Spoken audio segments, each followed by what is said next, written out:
नमस्कार मैत्रिणींनो, भारतीय अन्नपूर्णा किचनमध्ये तुमचं स्वागत आहे। ही टम्म फुगणारी भाकरी तुम्ही बघता आहात। तर ही भाकरी यासाठी आपण कशा पद्धतीने पीठ तयार करायचं असतं त्याचा हा मी आज स्पेसिफिक व्हिडिओ केलेला आहे। चला तर मग आपण बघूया हा व्हिडिओ।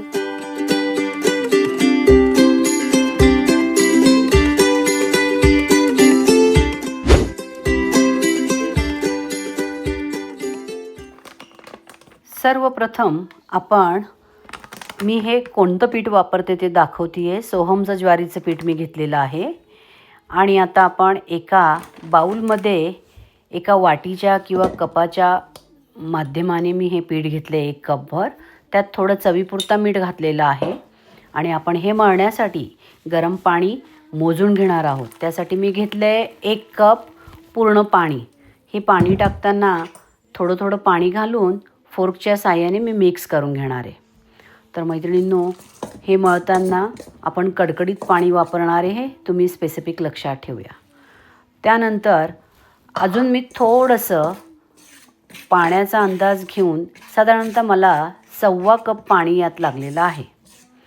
तर हे सगळं मिक्स केल्यानंतर मी यामध्ये थोडंसं पाणी आणखीन टाकून घेतलेलं आहे आणि ते छानपैकी मिक्स करून घेतले। पण तुम्हाला भाकरी पहिल्यांदा करत असाल तर हा दुसऱ्यांदा मी थोडं पाणी घातलंय, ते नाही घातलं तरी चालेल, कारण मळताना पीठ ते मऊ होतं। 5 मिनटं आपण रेस्ट करणार आहोत आणि त्यानंतर मी गार पाणी घेतलंय। गार पाण्यात आपण हात घालून हे पीठ मळणार आहे, कारण थोडंसं कोमट असतं हे पीठ। हात घालायचा पाण्यात आणि पीठ चांगलं असं मसलून मळून घ्यायचं आहे। तुम्ही जेवढं मळून घेणार पीठ तेवढी तुमची भाकरी ही लवचिक म्हणण्यापेक्षा तिला तडे जाणार नाही, असं ते पीठ आपण घट्ट मळून घेणार आहे छानपैकी। तर अशा पद्धतीने मी हे चांगलं पीठ मळून घेते। हा गोळा आपण पूर्णपणे एकवटून घ्यायचा आहे। गार पाण्यात हात घातल्यामुळे आपल्याला चटका लागत नाही। अशा पद्धतीने लोण्यासारखा असा छान आपण हा गोळा मळून घेतलेला आहे ज्वारीचा पिठाचा। या गोळ्यापासून 5 असे समान भाग आपण करणार आहोत।